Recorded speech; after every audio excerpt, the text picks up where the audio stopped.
dans le Seigneur, nous échouons aujourd'hui. Nous les chrétiens aujourd'hui, rien ne marche sur nos vies. Il y a des gens qui ne croient même pas que nous avons Jésus. Pourquoi? Parce que nous utilisons le nom de Jésus-Christ comme une étiquette. Parce que nous ne laissons pas la place par rapport à sa personne de Christ qui soit assis dans nos vies, dans nos familles, dans ton entreprise. Je peux fortifier quelqu'un.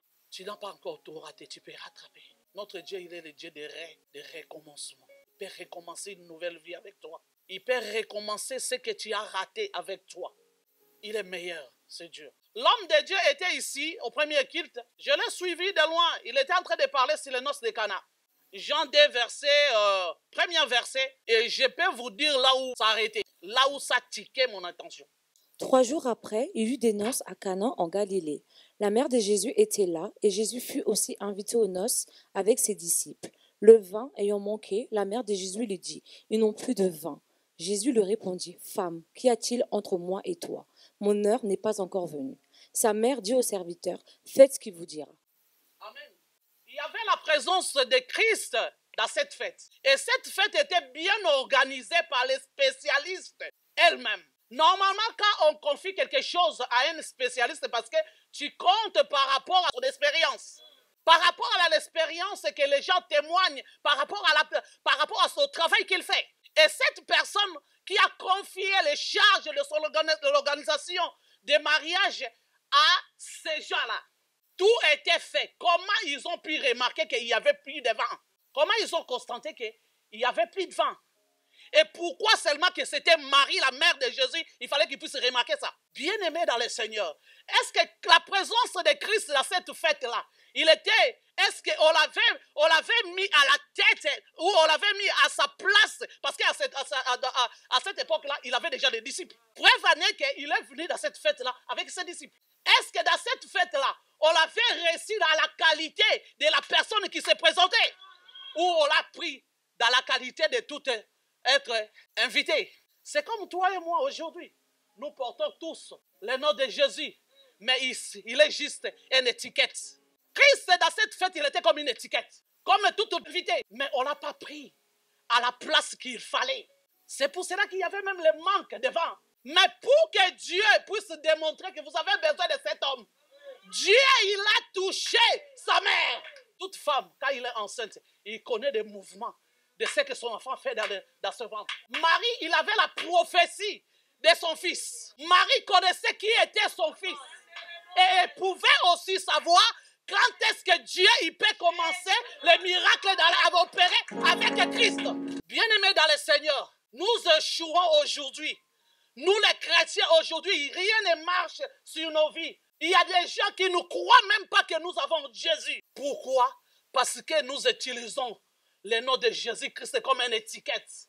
Parce que nous ne laissons pas la place par rapport à sa personne de Christ qui soit assis dans nos vies, dans nos familles, dans ton entreprise, dans ton projet, dans tout ce que tu peux entreprendre. C'est pour cela que nous échouons. Dans cette fête, ils ont échoué. Les gens qui sont venus organiser, on les a payé leur argent. Mais pourquoi il y avait cette faille? Parce qu'il manquait quoi? Il manquait Christ. Mais pour que Dieu puisse démontrer que vous avez besoin de cet homme, pas dans la manière que vous l'avez invité, mais dans la manière que vous puissiez le placer au premier niveau. Que tout ce que vous pouvez faire, c'était un langage que Dieu a lancé à ce peuple-là qui était là. Tout ce que vous pouvez faire dans vos vies, ça, cet homme, vous allez échouer. Ça me dit, femme, qu'est-ce que tu as, toi et moi? Mon heure n'est pas encore arrivée. Ce n'est pas parce qu'il a parlé comme ça à sa mère qu'elle ne savait pas qui il était. Si tu n'as pas de capacité en soi, tu ne peux pas diriger les gens. Si tu n'as pas la connaissance ou la capacité de conduire les gens, tu ne peux pas les diriger. À cette époque-là, il n'était pas seul. Il avait déjà des disciples. Preuve en est que je viens de dire tout à l'heure, il est venu là débarquer dans cette fête-là avec ses disciples. Regarde maintenant l'année 2020. Est-ce que Christ, il était à la tête de ta vie pour que tu le juges que ce que tu entendais de lui, il n'a pas fait? Est-ce qu'il était en première place? Il était en première place. C'est une question qu'au début de l'année que Christ est venu te poser aujourd'hui. Parce que si dans cette fête, il y avait des catastrophes, les vins étaient finis. Parce que là où il fallait mettre Christ, ils ne l'ont pas mis. Au lieu que tu acquises quelqu'un, Non, vers fin de l'année, il y a quelqu'un qui m'a distrait. C'est pour cela que j'ai loupé quelque chose. C'est pour cela que j'ai fait ceci. C'est pour cela que... Non, si tu connaissais les valeurs de la personne que tu portes, il n'est pas une simple étiquette, mais il est Christ. Et Christ est là. Quand on parle, la Bible parle. Si tu le racontes, ta vie change. Pourquoi nos vies ne changent pas? Parce que nous portons les étiquettes du nom de Christ. Nous voyons, qu'est-ce que nous nous comportons comme... Aujourd'hui, nous voyons, il y a certains magasins, certains exotiques, la main de l'Éternel. C'est comme ça que nous sommes. Nous portons juste son nom, mais il ne fait pas partie de nos vies. Il n'est pas assis dans nos vies, comme la manière qu'il n'était pas à la tête de cette fête. Parce qu'il est venu comme un invité. Mais bien aimé dans le Seigneur, avec notre Dieu, il n'est pas tard. Je viens de dire tout à l'heure, notre Dieu, il est le Dieu des recommencements. Ça ne veut pas dire parce que tu as loupé quelque chose qu'il n'est pas capable de faire encore, renouveler encore sa bonté. Il est le Dieu qui renouvelle sa bonté chaque matin dans la vie de tout un chacun de nous. Preuve en est que le souffle de vie que nous respirons, toi et moi, ça ne vient pas de parce que chez nos parents qui nous ont mis au monde. Non, parce que par sa bonté, il a préféré, il a voulu, il veut que nous puissions continuer à vivre. Christ, il doit être au centre de nos vies. Pour que nous puissions aller de l'avant, pour que nous puissions réussir, pour que nous puissions aussi réussir même dans nos mariages. Bien-aimés dans le Seigneur, aujourd'hui, c'est une question que, excusez-moi, j'avais entendu même l'homme de Dieu avait posé la question. Aujourd'hui, tu as des problèmes dans ton couple incroyablement. Pose-toi la question, est-ce que Christ, au début de votre relation, il était au centre? Est-ce que tu avais demandé sa volonté? Marie, il s'est levé, il est parti dire à son fils, ces gens-là, ils ont besoin de vin. Parce qu'il connaissait qui était son fils. Il connaissait ce que Dieu l'a dit. Parce que ce qui s'est passé dans sa vie, même elle-même, ça l'a dépassé. Qu'il y ait un être humain qu'on appelle femme, qui n'a jamais connu un homme. Ces choses se passent en moi. Que je puisse tomber enceinte sans connaître un homme. Et je sentais la manière que l'enfant bougeait dans mon ventre. J'ai enfanté. Et au moment où Dieu a couché cet enfant, Hérode il était en train de tuer tous les enfants. Et le miracle qui s'est fait a fait que nous avons fui pour que je puisse aller accoucher en dehors. Et ce Dieu-là a protégé cet enfant. Et jusqu'à aujourd'hui, Marie, il connaissait qui était son fils. Est-ce que tu connais réellement tes enfants? Il est important, une maman, de connaître l'histoire des débuts de la grossesse de ses enfants. Il est très important. Parce que, bien aimé dans le Seigneur, tu ne sais pas ce que toi tu es en train d'ignorer. Ça peut servir ton enfant un jour dans sa vie. Moi, que la personne que je vous parle, ça arrive dans la vie de tout un chacun. Parfois, tu te sens faible. Ça arrive dans la vie de tout le monde. Parfois, tu sens rien, tu n'arrives à rien faire. Mais bien aimé dans le Seigneur, il y a une histoire que ma défunte mère m'a racontée par rapport à ma venue au monde. Et à chaque fois, même si je vais me sentir trop bas, dès que je pense à cette histoire, ça fait comme si ça me réanime. Je dois me réveiller parce que je ne suis pas n'importe qui. Je suis né, je suis venu sur cette terre pour accomplir une mission. Je ne suis pas comme d'autres personnes. Moi, j'ai un objectif à atteindre. C'est pour cela que Dieu, il n'a pas permis que je puisse mourir dans le ventre de ma mère. Donc, si Dieu n'a pas permis, donc quelqu'un ne peut pas me faire du mal. Quelqu'un ne peut pas m'écraser. Quelqu'un ne peut pas faire quoi que ce soit dans ma vie. Il n'y a que Dieu lui-même qui a le dernier mot pour ma vie. Est-ce que vous racontez, vous les mamans, que Dieu vous a fait grâce d'avoir 9 mois avec ton ventre gonflé? Est-ce que vous racontez les histoires de ce qui s'est passé réellement pendant les grossesses de vos enfants? Est-ce que vous avez des souvenirs? Est-ce que vous avez l'histoire à raconter plus tard à vos enfants? Marie connaissait l'histoire de son enfant et ne pouvait pas aller les voir pour qu'ils puissent dire que est-ce que les gens là, ils n'ont plus de vin? Il savait que son enfant, il va opérer des miracles. Il savait qui il était. Et moi, même si ma mère est depuis sur cette terre des humains, c'est qu'elle a témoigné à ma faveur. C'est ça qui me réanime, c'est ça qui me donne de nouvelles énergies. Il m'a dit que ma fille, personne ne touchera à ta vie. Parce que moi-même, ta mère, je t'ai porté dans mon ventre. J'ai essayé à plusieurs reprises de te tuer au moment que tu étais encore le sang. Je n'ai pas pu. Et j'ai réessayé jusqu'à 6 mois de grossesse. Je n'ai pas pu. Et je te dis, continue à suivre ton Dieu. Et surtout, tu as choisi le chemin de suivre Dieu. Personne ne t'aura. Marie connaissait l'histoire par rapport à son enfant. C'est pour cela que, bien aimé dans le Seigneur, il y a certaines choses, toi et moi, pas mal de choses qu'on a loupées l'année passée, qu'on n'a pas pu faire, peut-être par ignorance, peut-être par oubli. Nous allons prendre encore la parole de Dieu. Des Chroniques, versets 7 à 14. Si mon peuple, sur qui est invoqué mon nom, s'humilie, prie et cherche ma face, et s'il se détourne de ses mauvaises voies, je l'exaucerai des cieux, je lui pardonnerai son péché et je guérirai son pays. Bien-aimés dans le Seigneur, écoutez la parole de Dieu. Si mon peuple m'invoque, avec tout ce qui s'est passé, moi j'ai failli, j'ai désobéi, je n'ai pas bien agi, j'étais incorrect envers mes enfants. Bien-aimés dans le Seigneur, nulle part il est écrit. Il n'y a que les enfants qui doivent demander pardon à leurs parents. On n'arrête jamais de parler ici, dans cette église bien-aimée dans le Seigneur. Nous les parents, nous devons faire attention. Nous avons une grande responsabilité. Mettre les enfants au monde, ça ne suffit pas. Mettre les enfants dans le monde, ça ne suffit pas. Il y a une autre chose à assurer sur la vie de ces enfants-là. Parce que demain, Dieu te demandera. Quand on n'obéit pas à une chose que Dieu te demandait, tu peux faire rater tout ce que Dieu t'a promis. Dans les fêtes à Cana, il y avait à manger, il y avait à boire. Mais à un moment donné, les vins n'étaient plus là. La fête a changé les camps. La fête a changé les camps. Bien-aimés dans le Seigneur, est-ce que nous pouvons être justes et humbles? La Bible nous dit, humilie, donc invoque mon nom et il s'humilie. Est-ce que nous pouvons être, et quand on dit humilie, donc être sincère au-devant de la face de Dieu, en disant que Seigneur, je reconnais que j'ai mal agi. En tant que parent de ce qui concerne mes enfants. Et si aujourd'hui même mes enfants, ils sont devenus des rebelles, c'est à cause de ma conduite. Si aujourd'hui mes enfants ne me respectent pas, parce qu'ils m'ont vu que moi-même je ne respecte pas leur papa, que moi-même leur papa, que je ne respecte pas leur maman, que moi-même je ne respecte pas mes propres parents, c'est là où aujourd'hui j'ai compris, Seigneur, tu m'as enseigné au travers de mes propres enfants pour qu'ils ne m'obéissent pas, pour que je puisse retourner voir la chose en face. Tu m'as corrigé. Est-ce que nous pouvons être sincères devant Dieu? Lui, il a dit qu'il est juste, fidèle, pour pardonner à nos iniquités. Si nous pouvons tourner et à donner les dos sur nos mauvaises voies, bien-aimés dans le Seigneur, il ne faut pas oublier, nous venons de commencer une nouvelle année. Tout doit devenir nouveau dans nos vies. Tu n'as encore rien perdu. Ce qui est passé, reste dans le cas du passé. Mais Dieu te dit, viens, invoque sa face. Cherche la face de Dieu. Si tu as des projets à faire cette année, bien-aimé dans le Seigneur, cherche la face de Dieu, afin que Dieu te donne le planning de ta vie cette année. Qu'est-ce que tu dois faire? Qu'est-ce que tu ne dois pas faire? Est-ce que tu as le planning de ta vie, de ce que tu dois faire cette année? Mais bien-aimé dans le Seigneur, je t'annonce qu'il y a un homme.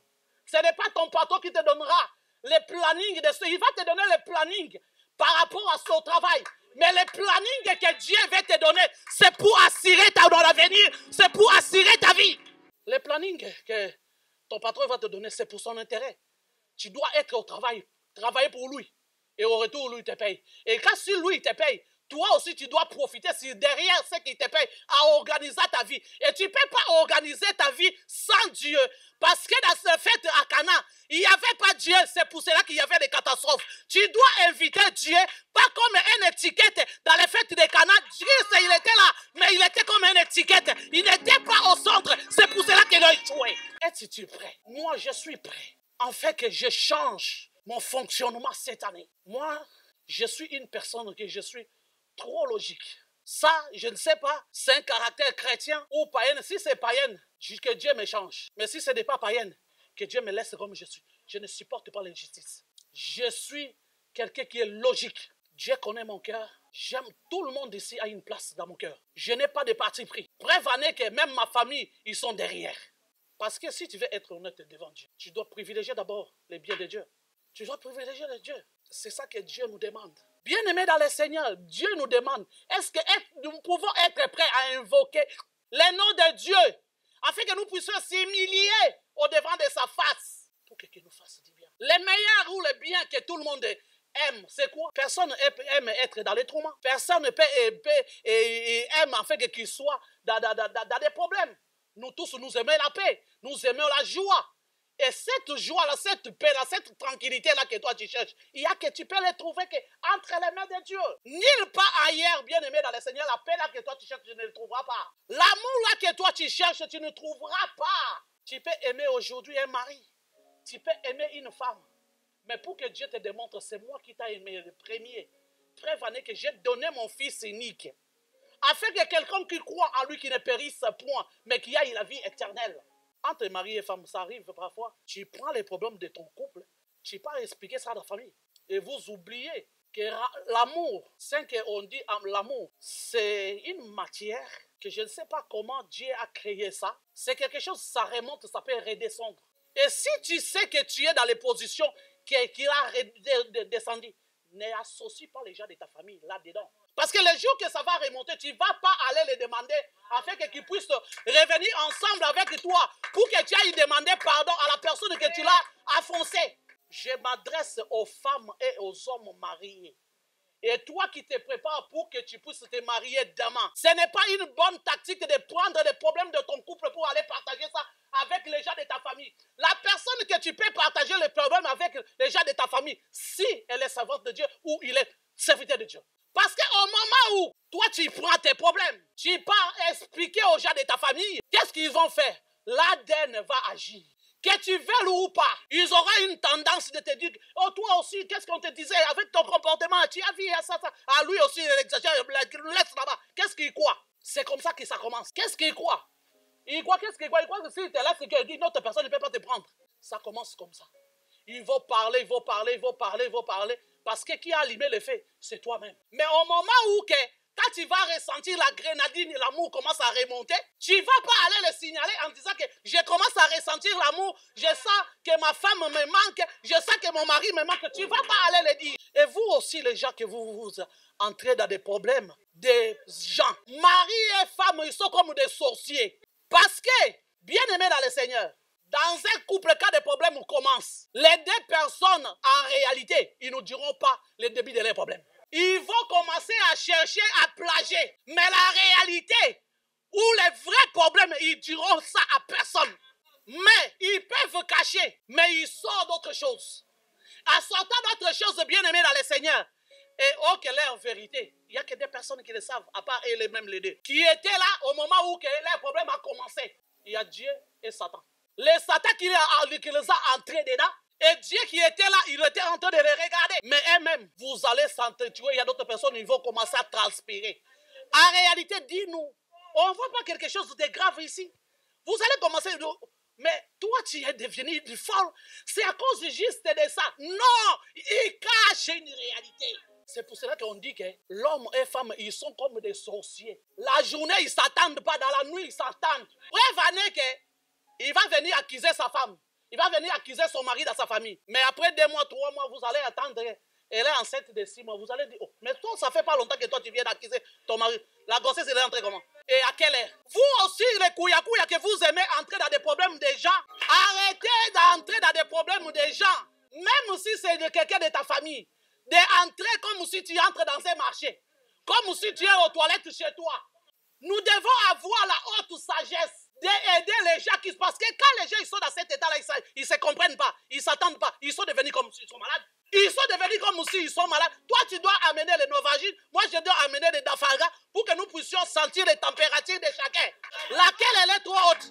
Est-ce que la fièvre, ça peut contenir les neurophènes de 1000 ou nous devons donner 500? Les questions, c'est à savoir les températures, laquelle elle est trop haute. Et les médicaments que je parle, c'est les conseils que tu peux apporter. Quel genre de conseils que toi tu donnes? C'est là où que ça devient un problème. Quelqu'un les problèmes, il fallait qu'il puisse prendre les médicaments de tout. Toi tu l'amènes les Dafarga. Donc l'atout là qu'il a, ça peut servir parce que l'atout ça déclenche toujours une fièvre. Mais ça peut soigner juste la fièvre. Mais le problème en tant que tel va rester. Toi les conseils là que toi tu as amené, ça va servir en quoi? Même les pharmaciens, ils savent faire la séparation. L'atout c'est chez les tout gras. Toi, tu es venu soigner quel tout? Parce que, bien aimé dans le Seigneur, qu'on met des blagues à part. Aujourd'hui, il y a certaines personnes qui ont peut-être divorcé, qui se sont séparées. Peut-être leurs problèmes étaient là. À cause des conseils de certaines personnes, ils ont fait dramatiser la chose et la chose est montée sur la toit. Et la chose est devenue ingérable. Et aujourd'hui, les deux personnes, ils se sont séparés. Ça, c'est tenu compte. Il y a des enfants au milieu. Les enfants, là, quand ils font des va-et-vient chez leur papa, ils sont chez leur maman. Bien aimés dans le Seigneur, comment nous pouvons avoir parfois un mauvais sens de concevoir des choses, un mauvais cœur? Toi, tu as grandi avec ton père et ta mère. Il n'y a personne qui était venu les séparer. Pourquoi toi, tu dois te mettre au milieu des pauvres enfants qu'ils ont besoin de leur papa et de leur maman ensemble. Toi, quel conseil que tu viens donner à ta copine? Quel conseil que tu viens donner à soi-disant ton ami? Quand on aime une personne, tu dois être vrai avec lui. Tu lui dis, mon ami, je suis d'accord avec toi. Tu es mon frère, je t'aime plus que tout. Mais là, tu as mal fait. Un ami, ce n'est pas la personne qui t'acclame, mais c'est un ami qui te dit des choses qui te font mal, mais c'est pour ton bien. Toi, maintenant, regarde des conseils. Regarde combien de mariages de gens que tu les as mis en miettes à cause de tes conseils. Combien des enfants souffrent aujourd'hui à cause de tes conseils, à cause de ce que tu as apporté à leur maman, à cause de ce que tu as apporté à leur papa. Tu accepteras que tes enfants, qu'on puisse les faire. La chose que toi, tu es en train de faire à ces enfants-là. Bien aimé, nous devons être équilibrés. Si c'est ta copine, tu dis non, non, non, non. Ma copa. Là, franchement, tu sais que je suis toujours ton mouton. Mais là, tu as mal fait. Quand on dit mon mouton, donc tu es mon donc de moi, des dents. Tu sais que j'ai toujours pris part de ta part. Mais franchement, ma copa, là, franchement, tu as déconné. Hein. Je te dis vrai. Hein. Tu as déconné, franchement, ça ne se dit pas. Hein. Tu dois savoir que les mariages, ça se garde. Hein. Même si ton mari il est monté, mais toi, tu devais chercher comment il faut descendre. Dieu, dans ce début de cette année, est-ce que Dieu a parlé à quelqu'un? Dans cette nouvelle année que nous venons de commencer, je ne dis pas que je cherche des problèmes avec les gens. Toute personne que tu verras qu'il veut t'amener afin que tu puisses louper la saison. On n'a pas écrit sur ton fond que toi, tu es loupeuse de saison ou loupère de saison. Donc, tu as trop loupé. Si quelqu'un te cherche des problèmes, tu dis, mon frère, ma soeur, je t'aime bien. Qu'on reste dans les bonjours, hein? Comment tu vas? Hein? Je passe. Tu n'es pas obligé de s'entendre avec tout le monde. Même Jésus-Christ, il est venu. Ce n'est pas tout le monde qui ont crié à lui. Ils ont réalisé par après, quand ils ont vu les ténèbres dans le monde entier. Et ils n'étaient plus dans les tombeaux. Même ses propres frères, on croyait qu'il était comme nous, qu'il était Seigneur. Et il est ressuscité, oui, c'est là où on l'avait enterré, mais il n'y a plus personne. Toi, tu es spécial. Tu n'es pas comme d'autres personnes qui ont sorti dans le ventre de ta mère. Tu n'es pas L'apôtre Paul a dit, soyez mes imitateurs, comme moi je le suis pour Christ. Toi, tu dois imiter qui? Et nos parents, les parents, toute personne que Dieu a fait grâce à fait d'être parent. Tout ce que tu n'as pas pu organiser dans la vie de tes enfants, cherche la paix avec tes enfants. Ne sois pas la tête de la malédiction de tes enfants. Aujourd'hui, l'Église subit des successions de délivrances et de délivrances. Ça s'est arrêté parce qu'il y a quelque part, les parents, ils ont failli. J'ai tendance parfois de lire la Bible, mais hier, je suis tombé sur le même verset. Mais la compréhension de cette verset-là, la manière que ça m'a amené que je puisse avoir encore Père de Dieu dans une autre dimension. Tu ne te prosterneras point devant elle, et tu ne les serviras point. Car moi, l'Éternel, ton Dieu, je suis un Dieu jaloux qui punit l'iniquité des pères sur les enfants jusqu'à la 3e et la 4e génération de ceux qui me haïssent. Amen. Bien-aimés dans le Seigneur, l'Église souffre. On fait des successions de délivrance et de délivrance sans savoir la cause. Il y a d'autres parents. Ce n'est pas moi. C'est la Bible qui dit. Il est le Dieu qui punit l'iniquité des parents jusqu'aux enfants. Dieu n'a pas dit l'iniquité des enfants, mais il a dit l'iniquité des parents. Bien-aimés dans le Seigneur, est-ce que nous pouvons essayer, en tant que parents, que nous puissions être corrects? Nous pouvons être corrects même vis-à-vis de nos enfants, même s'ils sont inférieurs par rapport à nous, parce que nous les a mis au monde. Mais nous ne devons pas aussi maudire leur vie. C'est la Bible qui dit. Il y a d'autres personnes. Moi avant, je me souciais. Moi, je croyais que c'est lui qui faisait des miracles pour opérer dans la vie de quelqu'un. Parfois, je me posais, regarde un peu le cas de cette personne. Ça trop duré. Regarde un peu. Une fois, il me disait rien. Une fois, il m'a répondu, il a dit, ma femme, toi, tu crois que c'est moi qui a la possession vraiment, qui peut changer la vie de quelqu'un? Mais bien aimé dans le Seigneur, les problèmes se posent, c'est quoi? Il y a certaines personnes, il y a d'autres malédictions qui sont tombées dans leur vie parce qu'ils ne connaissent pas le passé de leurs parents. Et si toi et moi, nous connaissons cette verset-là, ça va nous aider afin que nous puissions marcher sur cette terre des humains correctement pour que nos enfants ne puissent pas subir ce châtiment.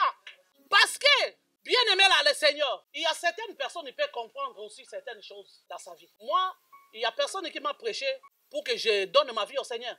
Moi, j'ai donné ma vie au Seigneur par curiosité. J'ai suivi ce monsieur-là. Guy Laroche s'est converti. Il avait des noms, et puis il était connu dans sa commune, comme pas possible. Je suis venu lui rendre visite. À un moment donné, il ne me laisse pas se préparer. Je vois, il sort, il me rentre dans ranger les manches de chemise. Je regarde, lui, il va où? Il dit, bon, on se voit demain. Parce que moi, je n'ai pas à l'église. Il ne m'a pas invité. Il ne m'a rien dit. Il ne m'a même pas signalé qu'il a commencé à prier. Vous que vous suivez, les suivez. Il a commencé à partir à l'église. Ça me le dit. Parce que pourquoi il ne m'a pas dit? Peut-être s'il m'avait dit, je pouvais le fuir. Je dis qu'il a changé de côté. Ou s'il m'avait dit, peut-être, ce que je pouvais faire sortir de ma bouche, ça pouvait l'empêcher. Lui aussi, ok, les chemins qu'il a emplétés, c'était pour qu'il puisse me sauver, y compris moi. Oh, je parle à l'église. Oh, église. Toi, tu commences à prier, elle dit, oui, on m'a invité dans une église, là. Je dois partir là-bas, donc on se voit demain. Ah, demain. Une fois, deux fois, trois fois. L'église, là, est-ce que ce sont des choses vraies? Ça va. Ce sont des choses que je n'ai jamais fait. Moi, je n'ai jamais été jalouse. Mais ces jours-là, je ne sais pas qu'est-ce qui s'est cliqué à moi. J'ai agi en jalousie. Et à cause de cet acte-là, ça m'a donné le privilège de donner ma vie au Seigneur. Et il ne savait pas, peut-être que c'est sa première fois qu'il va entendre ça. Il partait, moi je le suivais par derrière. Quelque chose que je n'ai jamais fait. Je le suivais par derrière. Par derrière. Pam, pam, pam, pam. S'il veut tourner, moi je me cache. Il avance, il avance, il avance. Et puis l'église était où? Il était dans une commune là où la commune là ça bouge. Des communes de Français. Les gens qui sont du Congo connaissent Bandaloua. On occupe Toko Bandal. Et ici c'est Paris. Ok, Paris sale. Un Paris qui n'a ni bibliothèque. S'il veut tourner, moi je me cache. Jusqu'à ce que j'ai vu, oh, le gars il est entré. Il est entré dans ces parcelles, on a mis des chaises. Et puis il y avait le tam-tam. Alléluia, papa. Oh. Il est arrivé, il s'est assis. Il a fait ça. Il a commencé, il a prié. Et puis quand il a fini, il s'est levé. Il est passé devant, il a pris le micro. Il a commencé à chanter. Moi je dis, my God. Hey, la roche, il commence à prier. J'ai crié, il commence à prier. Je suis venu encore. J'ai fait passer comme si on dirait que je n'ai rien en l'incrédulité. J'ai fait comme si, non, je dis bon. Oh, à demain, à demain. Oh, non, je dis non. Aujourd'hui, je viens avec toi. Ça va, on y va alors.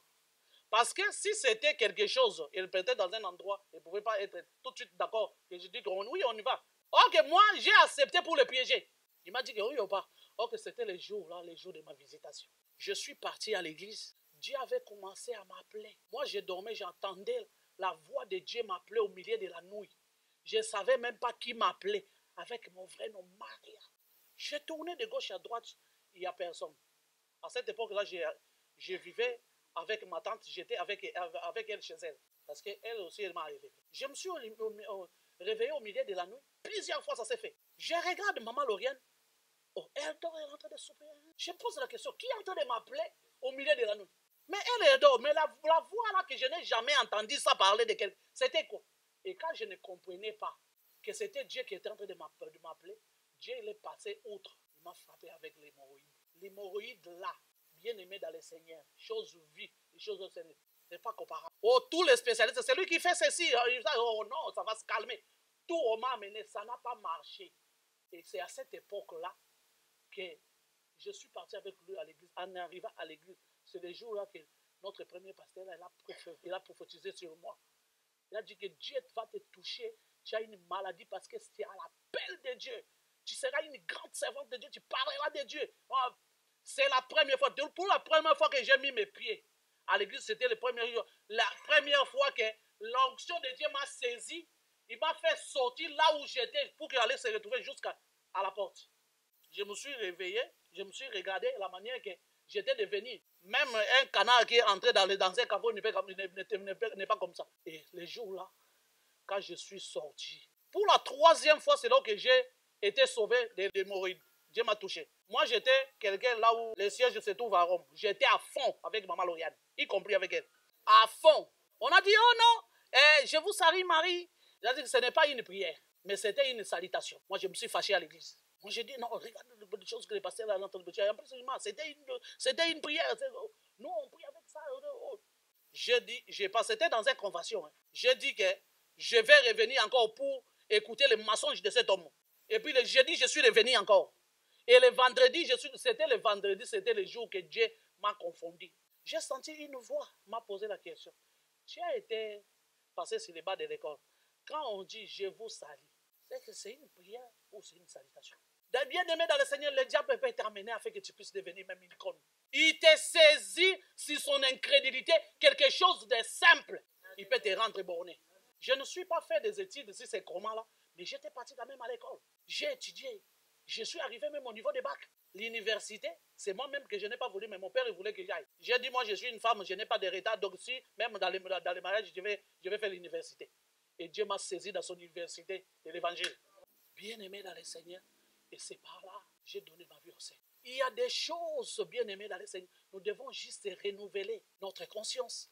Et il y a certaines choses, nous devons nous-mêmes, tu peux faire la séparation, que ça, ce n'est pas bien, parce que mes enfants, ça peut les influencer à mal. Et je peux maudire leur progéniture. Je peux maudire ma progéniture pour que demain, mes enfants, quand je serai par là, ils vont souffrir. Parce qu'il y a une couche de la malédiction que nous-mêmes, les parents, nous mettons sur la vie de nos enfants. Nous devons rester corrects sur cette terre des humains. Quelqu'un te cherche des problèmes. Là, celui là-bas, peut-être lui, il a encore le temps. Comme il est le secrétaire de Dieu, Dieu l'avait dit qu'il connaît le temps laquelle il va le faire quitter cette terre. Peut-être qu'il a encore le temps. Toi, tu n'as pas le temps de te distraire. Les pendules en train de tourner. Tu dois courir afin que tu touches à ce que Dieu t'a promis, afin que tu quittes cette terre des humains. Mais il y a d'autres personnes, ils se nomment. Le secrétaire de Dieu, il connaît l'heure laquelle il peut recevoir, quand est-ce qu'il ne peut pas recevoir. C'est leur problème. Mais toi, tu as beaucoup à perdre. Faisons attention. Nous venons de commencer une nouvelle année. Des amis que tu en avais avant, qu'est-ce qu'ils t'ont apporté? Si ils t'ont apporté un plus, continue avec eux. S'ils t'ont rien apporté, mets-les à côté. Trace ton chemin avec Jésus. Que le Seigneur vous bénisse.